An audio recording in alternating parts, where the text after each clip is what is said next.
ఓం శాంతి ఆశ్రమానికి ఎప్పుడో కానీ రావడానికి అవకాశం దక్కదు.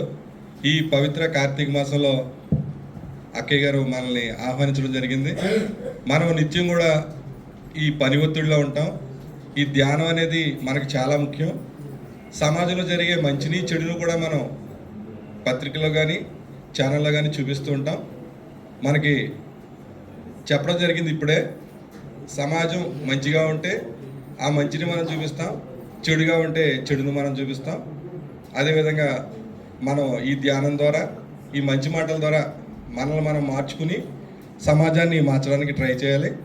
అప్పుడే ఈ కలియుగం నుంచి సత్యయుగం వైపు మనం పైన సాధ్యమవుతుందని చెప్పి ఇప్పుడే మాటల ద్వారా తెలుసుకున్నాం. మనం ఈ మీడియా సోదరుల్ని గౌరవించడానికి ఈ సంస్థ నుంచి మనకు ఆహ్వానించారు. మనకి ఇది చాలా భాగ్యమని భావించాలి.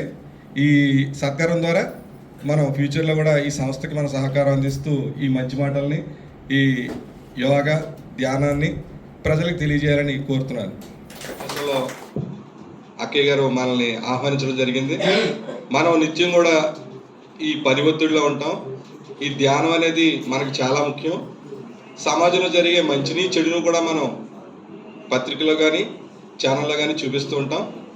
మనకి చెప్పడం జరిగింది ఇప్పుడే, సమాజం మంచిగా ఉంటే ఆ మంచిని మనం చూపిస్తాం, చెడుగా ఉంటే చెడును మనం చూపిస్తాం. అదేవిధంగా మనం ఈ ధ్యానం ద్వారా, ఈ మంచి మాటల ద్వారా మనల్ని మనం మార్చుకుని సమాజాన్ని మార్చడానికి ట్రై చేయాలి. అప్పుడే ఈ కలియుగం నుంచి సత్యయుగం వైపు మనం పైన సాధ్యమవుతుందని చెప్పి ఇప్పుడే మాటల ద్వారా తెలుసుకున్నాం. మనం